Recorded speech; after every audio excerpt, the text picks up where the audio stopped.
Kita akan membahas mengenai pengaturan tindak pidana di dalam Undang-Undang Pers. Di dalam Undang-Undang Pers ada ancaman pidananya. Dengan demikian, maka di dalam Undang-Undang Pers diatur mengenai tindak pidana.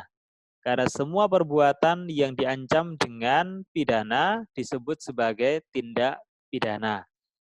Dan Undang-Undang Pers ini termasuk hukum pidana yang diatur di luar KUHP yang sifatnya ekstra aturan pidana. Atau ada yang menyebut dengan hukum pidana khusus yang bersifat ekstra aturan pidana. Yaitu undang-undang yang di dalamnya mencantumkan sanksi pidana, tetapi sebenarnya bukan merupakan undang-undang hukum pidana, tapi undang-undang hukum administrasi. Itulah sebabnya kenapa hukum pidana yang semacam itu disebut sebagai administratif criminal law atau hukum pidana administratif. Nah, beda halnya dengan misalnya Undang-Undang Pemberantasan Tindak Pidana Korupsi, yaitu undang-undang hukum pidana di luar KUHP tetapi memang mengancamkan pidana dan yang diatur di dalamnya merupakan pengaturan terkait dengan tindak pidana. Jadi disebut sebagai hukum pidana khusus intra aturan pidana. Atau hukum pidana yang memang khusus mengatur tindak pidana. Nah, biasanya hukum pidana khusus yang intra aturan pidana, nama undang-undangnya mencantumkan tindak pidana. Seperti Undang-Undang Pemberantasan Tindak Pidana Korupsi, Undang-Undang Pemberantasan Tindak Pidana Terorisme, lah kecuali yang mengatur mengenai pelanggaran HAM yang berat. Undang-undangnya bernama Undang-Undang tentang Pengadilan Hak Asasi Manusia. Tetapi kalau hukum pidana yang ekstra aturan pidana atau hukum pidana administratif biasanya tidak mencantumkan tindak pidana di dalam nama undang-undangnya. Undang-undang pers, undang-undang pornografi, undang-undang ITE itu merupakan hukum pidana administratif. Nah, sekarang kita coba lihat bagaimana pengaturan tindak pidana dalam undang-undang pers. Ketentuan pidana dalam Undang-Undang Pers, yaitu Undang-Undang Nomor 40 Tahun 1999 diatur dalam bab 8 yang hanya terdiri dari satu pasal, yaitu pasal 18, yang isinya 3 ayat. Apa ketentuan pidananya? Di dalam pasal 18 ada 3 rumusan perbuatan pidana. Yang pertama, setiap orang yang secara melawan hukum dengan sengaja melakukan tindakan yang berakibat menghambat atau menghalangi pelaksanaan ketentuan pasal 4 ayat 2 dan ayat 3 dipidana dengan pidana penjara paling lama 2 tahun atau denda paling banyak 500 juta rupiah. Jadi untuk memahami tindak pidana yang pertama ini harus melihat kepada ketentuan pasal 4 ayat 2 dan ayat 3. Karena memang rumusan deliknya merujuk kepada pasal tersebut. Nah, nanti saya akan sampaikan. Kemudian tindak pidana yang kedua, perusahaan pers yang melanggar ketentuan pasal 5 ayat 1 dan ayat 2 serta pasal 13 dipidana dengan pidana denda paling banyak 500 juta rupiah. Ya, bedanya kalau yang tindak pidana pertama tadi, subjek deliknya adalah setiap orang, untuk tindak pidana yang kedua, subjek deliknya perusahaan pers. Maka ancaman pidananya tidak penjara, akan tetapi hanya denda. Sama halnya dengan tindak pidana yang ketiga, perusahaan pers yang melanggar ketentuan pasal 9 ayat 2 dan pasal 12 dipidana dengan pidana denda paling banyak 100 juta rupiah. Ini juga subjek deliknya adalah perusahaan pers sehingga ancaman pidananya tidak penjara tetapi hanya pidana denda. Ya, ketiga tidak pidana dalam merumuskan deliknya merujuk kepada ketentuan pasal yang lain. Misalnya untuk yang tidak pidana kedua ini harus melihat pada ketentuan pasal 5 ayat 1 dan ayat 2 karena memang merujuk ke sana. Juga pasal 13. Untuk tindak pidana yang ketiga harus melihat pada pasal 9 ayat 2 dan pasal 12. Karena memang dalam rumusan deliknya merujuk ke pasal-pasal tersebut. Ya, biar mudah, ini saya sudah mencantumkan pengaturan di dalam pasal-pasal yang dirujuk. Nah, misalnya ini tindak pidana yang pertama. Tadi rujukannya adalah pasal 4 ayat 2 dan ayat 3. Ya, maka bisa dimaknai tindak pidana yang pertama ini deliknya adalah setiap orang yang secara melawan hukum dengan sengaja melakukan tindakan yang berakibat menghambat atau menghalangi pelaksanaan ketentuan sebagai berikut. Yang pertama, terhadap pers nasional tidak dikenakan penyensoran, pemberedelan, atau pelarangan penyiaran. Penyensoran ini berarti penghapusan secara melawan hukum. Pemberedelan, larangan terbit, dan larangan penyiaran yang dilakukan secara melawan hukum atau dengan paksaan. Kemudian ketentuan untuk menjamin kemerdekaan pers, pers nasional mempunyai hak mencari, memperoleh, dan menyebarluaskan gagasan dan informasi. Berarti ini terkait dengan kegiatan jurnalistik. Ya, terhadap dua ketentuan ini, manakala ada orang yang secara melawan hukum dengan sengaja melakukan tindakan yang berakibat pada terhambatnya atau terhalanginya pelaksanaan dua ketentuan ini, maka merupakan tindak pidana yang diatur dalam Undang-Undang Pers. Masuk dalam kategori tindak pidana yang pertama. Ya, bagaimana penjelasannya? Dengan adanya kata berakibat, maka tindak pidana ini merupakan delik material yang mensyaratkan timbulnya akibat berupa terhambat atau terhalanginya kemerdekaan pers. Jadi dua ketentuan ini, baik yang pertama ini terhadap pers nasional tidak dikenakan penyensoran dan seterusnya. Yang kedua, pers nasional punya hak mencari, memperoleh dan seterusnya. Ini dua-duanya terkait dengan kemerdekaan pers. Kemerdekaan pers itu ada manakala tidak ada penyensoran, pemberedelan, pelarangan penyiaran. Kemerdekaan itu pers manakala ada kebebasan untuk mencari, memperoleh, dan menyebarluaskan gagasan dan informasi. Maka kalau ada orang yang secara melawan hukum dengan sengaja melakukan tindak pidana tertentu, yang tindakannya itu menimbulkan akibat berupa terhambatnya atau terhalanginya kemerdekaan pers. Misalnya terhalanginya seorang wartawan untuk melakukan kegiatan jurnalistik. Oleh karenanya maka bisa dikenakan ketentuan pasal 18 ayat 1 Undang-Undang Pers. Jadi ini merupakan delik material. Jadi benar-benar harus sudah terjadi terhambatnya atau terhalanginya kemerdekaan pers.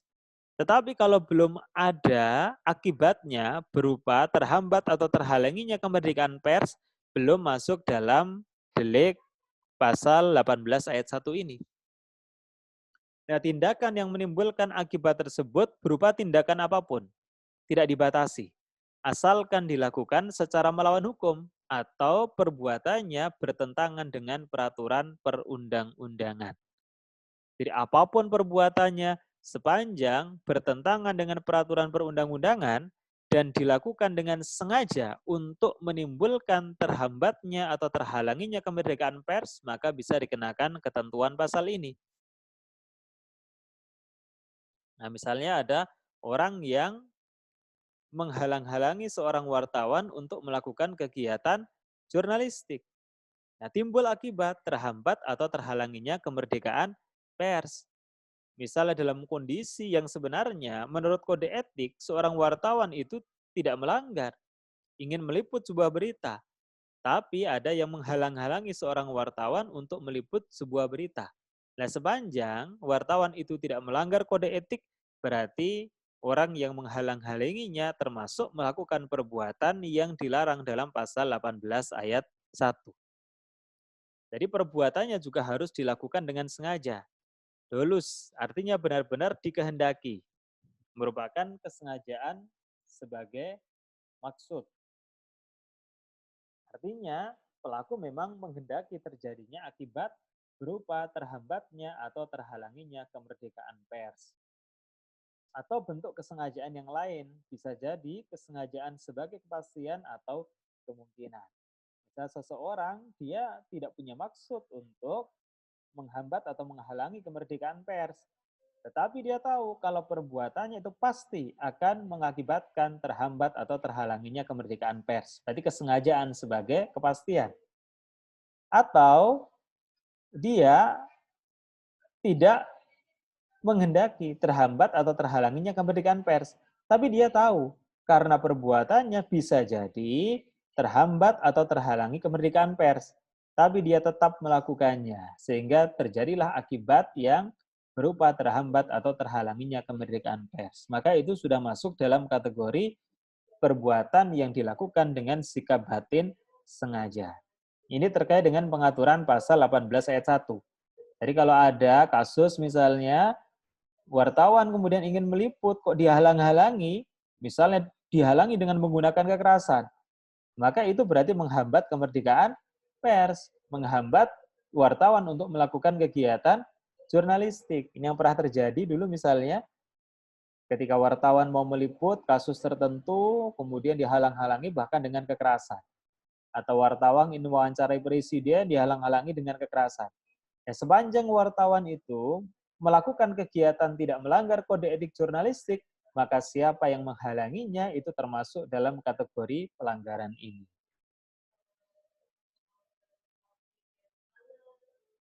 Ya, permasalahannya kalau ada wartawan yang sedang meliput berita, kemudian dia dianiaya atau dibunuh, maka pasal mana yang digunakan? Apakah pasal 18 ayat 1 Undang-Undang Pers atau pasal-pasal KUHP? Penganiayaan kan ada pasalnya dalam KUHP. Pembunuhan juga ada pasalnya dalam KUHP. Kalau dikenakan pasal 18 ayat 1, ancaman pidana maksimal hanya 2 tahun penjara. Atau denda paling banyak hanya 500 juta rupiah. Tapi kalau dipakai pasal pembunuhan dalam KUHP, pembunuhan biasa 335 itu ancaman pidana penjaranya maksimal 15 tahun. Nah, maka untuk menjawab pertanyaan tersebut, perlu terlebih dahulu diperjelas. Apakah pasal 18 ayat 1 Undang-Undang Pers ini merupakan lex spesialis, sehingga dapat mengesampingkan ketentuan pasal-pasal di dalam KUHP yang merupakan lex generalis. Nah, coba kita lihat. Asas lex spesialis durhat lagi generalis. Asas lex spesialis durhat lagi generalis berarti hukum yang khusus mengesampingkan hukum umum. Atau de speciale regel verdrings de algemeen. Dengan demikian, apabila ada satu kasus yang ketentuannya diatur dalam KUHP dan hukum pidana khusus atau bijzonder strafrecht, kalau hukum pidana umum disebut dengan Allgemein Strafrecht, maka berdasarkan asas tersebut yang digunakan adalah ketentuan hukum pidana khusus. Ya, pertanyaannya Undang-Undang Pers ini merupakan hukum pidana khusus yang merupakan lex spesialis atau bukan? Ya, tadi saya sampaikan Undang-Undang Pers ini merupakan hukum pidana khusus yang bersifat ekstra aturan pidana. Karena termasuk undang-undang di luar pidana, namun bersanksi pidana atau administratif criminal law. Ya, meskipun termasuk hukum pidana khusus, namun pasal 18 ayat 1 Undang-Undang Pers tidak dapat mengesampingkan pasal-pasal dalam KUHP. Kenapa? Karena rumusan pasal di dalam Undang-Undang Pers masih sangat umum atau tidak lebih spesifik dari pasal-pasal dalam KUHP. Jadi sebenarnya pasal 18 ayat 1 itu bukanlah lex spesialis dari KUHP. Kalau lex spesialis dari KUHP itu deliknya sama tetapi hanya lebih spesifik. Itu berarti lex spesialis. Misalnya penghinaan. Penghinaan diatur dalam pasal 310 KUHP, kemudian juga diatur dalam pasal 27 ayat 3 Undang-Undang ITE. Yaitu lex spesialis. Kenapa? Karena perbuatannya sama, tetapi Undang-Undang ITE mengatur secara spesifik dibanding dengan KUHP, yaitu penghinaan yang menggunakan sarana elektronik.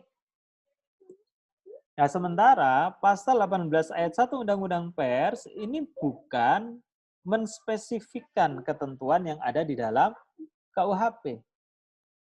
Nah, ini terlihat dalam unsur tindakan dalam pasal 18 ayat 1 Undang-Undang Pers yang sangat umum. Jadi perbuatannya umum, perbuatan apapun sepanjang mengakibatkan terhambatnya atau terhalanginya kemerdekaan pers. Nah, oleh karena itu dapat disimpulkan penganiayaan atau pembunuhan terhadap wartawan yang mengakibatkan terhambat atau terhalanginya kemerdekaan pers merupakan bentuk konkursus idealis, yaitu seseorang yang dalam kenyataannya melakukan satu tindak pidana saja, namun apabila dilihat secara yuridis, hakikatnya ia telah melanggar dua atau lebih aturan hukum pidana. Jadi terjadi penganiayaan atau pembunuhan, maka satu perbuatan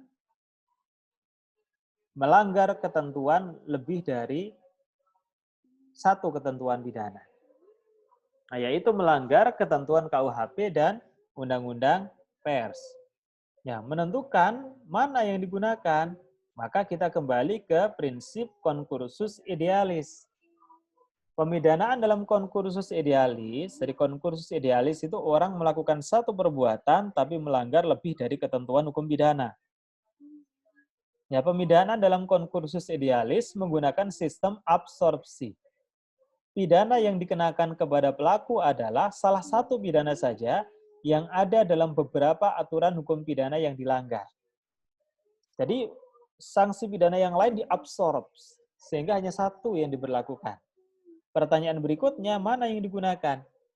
Jika sanksi pidana dalam beberapa aturan hukum pidana yang dilanggar punya bobot yang sama, maka cukup dikenakan salah satunya saja. Jika sanksi pidana dalam beberapa aturan hukum pidana yang dilanggar punya jenis dan atau bobot yang berbeda, maka dikenakan salah satunya, yaitu sanksi pidana yang paling berat. Nah, oleh karenanya maka dalam kasus tadi, ketika ada wartawan dibunuh, berarti melanggar dua ketentuan pidana. Yang pertama pasal 335 KUHP dengan ancaman pidana 15 tahun penjara, dan pasal 18 ayat 1 Undang-Undang 40 tahun 99 tentang pers, yang ancaman pidananya hanya 2 tahun penjara. Maka kalau kita menggunakan konkursus idealis diabsorb, yang digunakan adalah ketentuan pidana yang paling berat. Ya, berarti yang diatur di dalam KUHP pasal 335 mengenai delik pembunuhan. Ya, kalau dalam dakwaan bisa digunakan dakwaan alternatif, dakwaan atau bukan alternatif, dakwaan subsidiaritas. Dakwaan primernya adalah 335 KUHP karena lebih berat, kemudian dakwaan subsidiarnya adalah Undang-Undang Pers pasal 18 ayat 1 yang ancaman pidananya lebih rendah. Kalau dakwaan primer tidak terbukti, ternyata nggak terbukti pembunuhan, berarti bisa dilakukan pembuktian terhadap pelanggaran pasal 18 ayat 1 Undang-Undang Pers. Nah, sekarang tindak pidana yang kedua. Perusahaan pers yang melanggar ketentuan sebagai berikut. Ini tindak pidana yang kedua. Jadi subjek deliknya atau adresatnya adalah perusahaan pers. Ketentuan yang seperti apa yang merupakan tindak pidana jika ketentuan itu dilanggar? Yang pertama, pers nasional berkewajiban memberitakan peristiwa dan opini dengan menghormati norma-norma agama dan rasa kesusilaan masyarakat serta asas praduga tidak bersalah. Jadi pers nasional wajib memberitakan peristiwa dan opini dengan menghormati norma-norma agama dan rasa kesusilaan masyarakat serta asas praduga tidak bersalah. Jadi kalau ada pers nasional dalam memberitakan peristiwa dan opini kok tidak menghormati norma-norma agama, rasa kesusilaan masyarakat, dan asas praduga tidak bersalah, maka perusahaan pers bisa dikenakan pasal 18 ayat 2 Undang-Undang Pers. Yang kedua, ketentuan mengenai pers wajib melayani hak jawab. Jadi kalau ada pers kok tidak melayani hak jawab, maka pers tersebut dapat dikenakan pasal 18 ayat 2. Ya, perusahaan persnya ya, bukan individunya, tapi perusahaan persnya, maka ancaman pidananya adalah denda. Kemudian yang ketiga, perusahaan iklan dilarang memuat iklan yang berakibat merendahkan martabat suatu agama dan atau mengganggu kerukunan hidup antar umat beragama, serta bertentangan dengan rasa kesusilaan masyarakat. Atau iklan berupa minuman keras, narkotika, psikotropika, dan zat adiktif lainnya sesuai dengan ketentuan perundang-undangan yang berlaku. Atau iklan berupa peragaan wujud rokok dan atau penggunaan rokok. Jadi kalau ada pers nasional yang memuat iklan peragaan wujud rokok atau peragaan penggunaan rokok, maka bisa dikenakan ketentuan pasal 18 ayat 2 Undang-Undang Pers. Ya, kiranya di dalam gambar yang diperbolehkan oleh kementerian terkait dengan iklan rokok, salah satunya adalah iklan yang di dalamnya ada peragaan wujud rokok. Coba Anda lihat. Salah satu gambarnya yang diperbolehkan adalah laki-laki yang sedang memegang rokok yang ada asapnya. Itu kan sebenarnya melanggar undang-undang pers. Tapi ternyata diperbolehkan. Nah, sebenarnya kalau payung hukum dari iklan itu adalah peraturan menteri, maka bisa judicial review ke Mahkamah Agung karena melanggar undang-undang pers. Nah, khawatirnya itu adalah pesanan. Karena menurut saya itu satu-satunya gambar yang tidak menyeramkan. Yang lain kan gambar paru-paru keruak, gambar janin, dan seterusnya kan, itu kan menyeramkan. Tapi kalau itu gambarnya laki-laki, wah laki banget lah pokoknya, di belakangnya kemudian ada tengkoraknya, dia sedang memegang rokok. Wah maco sekali kan. Nah, khawatirnya itu adalah pesanan dari perusahaan rokok untuk menarik para konsumen seolah-olah kalau merokok itu keren. Ya, penjelasannya, kalau tindak pidana yang pertama tadi memposisikan pekerja pers sebagai korban delik atau victim, dan tadi deliknya adalah kalau menghambat atau menghalangi kemerdekaan pers. Maka kalau tindak pidana yang kedua, ini menjadikan pekerja pers, khususnya perusahaan pers, sebagai pelaku delik atau offender, adresatnya atau subjek deliknya. Nah, dalam tindak pidana kedua ini kan tidak mungkin yang melakukan itu adalah perusahaan pers, tapi yang melakukan adalah pekerja pers. Maka ketentuan ini menganut vicarious liability atau pertanggungjawaban pengganti. Karena perusahaan pers dapat dipertanggungjawabkan atas perbuatan yang dilakukan oleh pekerja dari perusahaan pers yang bersangkutan. Misalnya ada pekerja pers yang menulis berita yang ternyata berita itu melanggar norma-norma agama. Yang dipidana menurut Undang-Undang Pers bukan orangnya, bukan pekerja pers, tetapi yang dipidana adalah perusahaan pers. Berarti ada penggantian pertanggungjawaban atau yang biasa dikenal dengan doktrin vicarious liability. Ya, sekarang yang ketiga. Tindak pidana yang ketiga ini berupa perusahaan pers yang melanggar ketentuan sebagai berikut. Setiap perusahaan pers harus berbentuk Badan Hukum Indonesia. Jadi kalau ada perusahaan pers yang ternyata bukan Badan Hukum Indonesia, maka dia melanggar. Merupakan tindak pidana. Yang kedua, perusahaan pers wajib mengumumkan nama, alamat, dan penanggung jawab secara terbuka melalui media yang bersangkutan. Jadi kalau Anda lihat, misalnya koran, majalah, itu kan ada nama, ada alamatnya, ada siapa penanggung jawabnya. Ya memang itu kewajiban. Harus secara terbuka. Khusus untuk penerbitan pers, kalau untuk penerbit seperti buku, maka harus ditambah nama dan alamat percetakannya.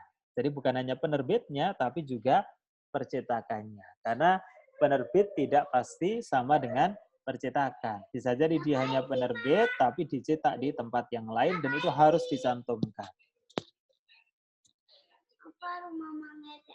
Nah, sekarang kita masuk ke hak jawab. Yang ini saya kira nggak perlu saya jelaskan. Ini subjek deliknya adalah perusahaan pers. Nah, sekarang saya akan menjelaskan mengenai hak jawab. Apa itu hak jawab? Hak jawab adalah hak seseorang atau sekelompok orang untuk memberikan tanggapan atau sanggahan terhadap pemberitaan berupa fakta yang merugikan nama baiknya. Jadi kalau misalnya ada orang yang diberitakan oleh pers, kok dianggapnya merugikan nama baiknya, maka dia bisa memberikan hak jawab kepada pers. Ya, hak jawab itu harus dilayani. Kalau tidak, maka melanggar kode etik jurnalistik. Bahkan perusahaan pers yang tidak melayani hak jawab itu merupakan tindak pidana, seperti yang tadi saya jelaskan menurut Undang-Undang Pers. Ya, permasalahannya, jika ada pemberitaan yang bersifat menyerang kehormatan atau nama baik seseorang, apakah dapat diselesaikan secara pidana atau terlebih dahulu harus menggunakan hak jawab sebagaimana diatur dalam Undang-Undang Pers? Karena seringkali misalnya ada wartawan yang dilaporkan ke polisi, dia beralasan orang yang melaporkan itu dia belum menggunakan hak jawab. Atau orang yang mengadukan itu belum menggunakan hak jawab. Maka harusnya proses hukum pidananya tidak bisa dijalankan. Karena harus melalui mekanisme hak jawab terlebih dahulu. Yaitu menurut para pegiat pers. Nah, coba kita lihat. Keberadaan hak jawab ini tidak menghapuskan sifat melawan hukumnya tindak pidana penghinaan. Karena tidak ada ketentuan yang mengatur hal itu di dalam Undang-Undang Pers. Selain berdasarkan ajaran sifat melawan hukum material dalam fungsi negatif, ya, jadi sifat melawan hukum material dalam fungsi negatif itu bisa menghapuskan sifat melawan hukumnya suatu tindak pidana. Nah, misalnya ada dua orang yang tinju di atas ring, itu pertandingan resmi. Ketika ada yang dipukul mukanya, itu kan penganiayaan. Nah, apakah tidak bisa yang dipukul itu melaporkan ke polisi karena kasus penganiayaan? Tidak ada norma yang mengecualikan terkait dengan hal itu.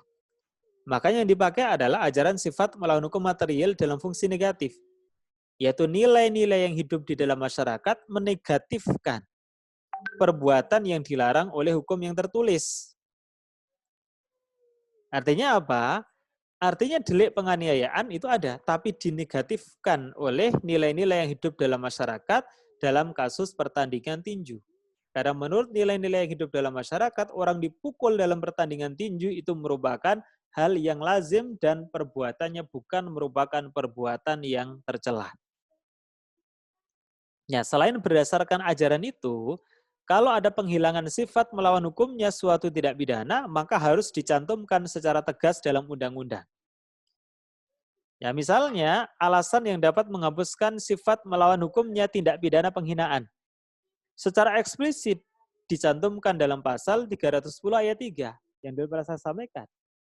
Sifat melawan hukumnya suatu penghinaan atau pencemaran nama baik menjadi hilang manakala dilakukan demi kepentingan umum atau terpaksa untuk membela diri. Eksplisit dalam 310 ayat 3. Ya, pemimpin redaksi dapat saja menggunakan alasan dia mempublikasikan suatu pemberitaan demi kepentingan umum. Ya, tapi ada syaratnya. Kalau dia beralasan demi kepentingan umum, sebagaimana pasal 310 ayat 3 yang dulu saya sampaikan, di pengadilan dia harus dapat membuktikan bahwa perbuatan yang dituduhkan di dalam beritanya adalah benar, artinya bukan merupakan tuduhan palsu. Nah, kalau tuduhan palsu, maka dia akan dikenakan pasal fitnah 311 KUHP. Nah, karena itulah maka keberadaan hak jawab ini tidak menghapuskan sifat melawan hukumnya tindak pidana penghinaan. Jadi sekalipun korban tidak mau menggunakan hak jawab, langsung dia mengadukan ke polisi, maka proses pidananya tetap bisa dijalankan. Nah, sekarang yang terakhir, terkait dengan pertanggungjawaban pidana pers. Pasal 12 Undang-Undang Pers menyatakan perusahaan pers wajib mengumumkan nama alamat, dan penanggung jawab secara terbuka melalui media yang bersangkutan. Khusus untuk penerbitan pers ditambah nama dan alamat percetakan. Yang tadi sudah saya jelaskan. Nah, penjelasan di dalam Undang-Undang Pers, pengumuman ini dimaksudkan sebagai wujud pertanggungjawaban atas karya jurnalistik yang diterbitkan atau disiarkan. Ya, dicantumkannya penanggung jawab ini ada penjelasannya. Yang dimaksud penanggung jawab yang dicantumkan di dalam media yang bersangkutan adalah penanggung jawab perusahaan pers yang meliputi bidang usaha dan bidang redaksi. Jadi penanggung jawab di dalam perusahaan pers itu dibagi dua, yaitu penanggung jawab bidang usaha dan penanggung jawab bidang redaksi. Nah, sepanjang menyangkut, ini dalam penjelasan Undang-Undang Pers, sepanjang menyangkut pertanggungjawaban pidana, maka menganut ketentuan perundang-undangan yang berlaku. Nah, apa maknanya? Dengan disebutkannya penanggung jawab adalah penanggung jawab perusahaan pers yang meliputi bidang usaha dan bidang redaksi, maka Undang-Undang Pers ini menganut sistem pertanggungjawaban bertetangga atau stair system. Apa itu pertanggungjawaban bertetangga? Yaitu pelimpahan pertanggungjawaban dalam hal substansi pemberitaan kepada pemimpin redaksi. Jadi ada bidang usaha, ada bidang redaksi. Ini kan setara, ini berarti bertetangga. Nah, sepanjang menyangkut bidang usaha, maka penanggung jawabnya adalah penanggung jawab bidang usaha. Kalau menyangkut substansi pemberitaan, maka menjadi tanggung jawab bidang redaksi. Nah, inilah yang disebut sebagai pertanggungjawaban pertetangga. Jadi masing-masing bidang ini punya tanggung jawab sendiri-sendiri. Nah, tapi disebutkan, itu kalau yang non-pidana ya. Disebutkan sepanjang menyangkut pertanggungjawaban pidana menganut ketentuan perundang-undangan yang berlaku. Maka sepanjang menyangkut pertanggungjawaban pidana tetap menganut asas umum dari pertanggungjawaban pidana, yaitu individual responsibility atau pertanggungjawaban individu. Nah, jadi yang bertanggung jawab ya individunya. Bisa jadi wartawannya, bisa jadi juga pemimpin redaksinya turut bertanggung jawab. Nah, dengan demikian, yang bertanggung jawab secara pidana dalam sebuah pemberitaan adalah penulisnya. Ya penulisnya kan yang bertanggung jawab. Misalnya dia menulis pemberitaan yang isinya menyerang kehormatan orang lain. Kemudian diterbitkan, dia bertanggung jawab. Ya bisa juga pemimpin redaksi ikut dipertanggungjawabkan. Berarti terjadi delamning delicten, delik penyertaan. Misalnya apa? Ketika berita itu diketahui oleh pemimpin redaksi menyerang kehormatan orang lain, tapi pemimpin redaksi tetap meloloskan untuk diterbitkan. Kan harus tetap melalui pemimpin redaksi. Ya berarti apa? Berarti pemimpin redaksi bisa juga dimintai pertanggungjawaban. Karena dia tahu, tapi dia tetap meloloskan. Ya berarti pemimpin redaksi ini bisa dianggap sebagai mediator, orang membantu, menyediakan sarana bagi orang lain untuk melakukan perbuatan pidana. Dan sikap batinnya bahwa apa yang dia lakukan itu bisa mempermudah terjadinya suatu perbuatan pidana. Tapi kalau terjadi kesepakatan untuk memberitakan yang isinya menyerang kehormatan orang lain antara penulis berita dengan pemimpin redaksi, maka berarti merupakan pelaku turut serta. Termasuk media player. Nah, tergantung kasusnya terkait dengan pertanggungjawaban ini. Ya. Nah, bandingkan dengan Undang-Undang Nomor 11 Tahun 66. Ya, ini sudah nggak berlaku. Ini dulu yang sebelum Undang-Undang 40 Tahun 99. Tentang ketentuan-ketentuan pokok pers yang selain menganut stair system atau pertanggungjawaban bertetangga, juga menganut sistem pertanggungjawaban waterfall atau air terjun, yaitu pelimpahan pertanggungjawaban kepada bawahannya. Nah, jadi waterfall, air terjun. Jadi kalau stair system itu kan bertetangga, posisinya sejajar. Kalau waterfall itu dari atasan melimpahkan tanggung jawab kepada bawahannya. Ini diatur dalam pasal 15. Di ayat 1, pemimpin umum bertanggung jawab atas keseluruhan penerbitan baik ke dalam maupun keluar. 2, pertanggungjawaban pemimpin umum terhadap hukum dapat dipindahkan kepada pemimpin redaksi mengenai isi penerbitan atau redaksional dan kepada pemimpin perusahaan mengenai soal-soal perusahaan. Nah, jadi dari pemimpin umum dilimpahkan ke pemimpin redaksi kalau menyangkut penerbitan, isi penerbitan, waterfall. Kalau menyangkut soal-soal perusahaan kepada pemimpin perusahaan, waterfall, kan dari atasan kepada bawahan. Ini masih berlanjut. Pemimpin redaksi bertanggung jawab atas pelaksanaan redaksional dan wajib melayani hak jawab dan koreksi. Nah, yang terakhir nih, pemimpin redaksi dapat memindahkan pertanggungjawaban terhadap hukum mengenai sesuatu tulisan kepada anggota redaksi lain atau kepada penulis yang bersangkutan.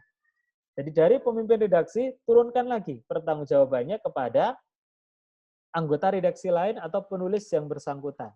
Waterfall, jadi dari atasan, pemimpin umum, ke pemimpin redaksi, ke anggota redaksi atau penulis yang bersangkutan. Tapi ini yang diatur di dalam Undang-Undang Nomor 11 Tahun 1966. Jadi Undang-Undang Nomor 11 Tahun 1966 selain menganut pertanggungjawaban bertetangga atau stair system, juga menganut pertanggungjawaban waterfall atau air terjun.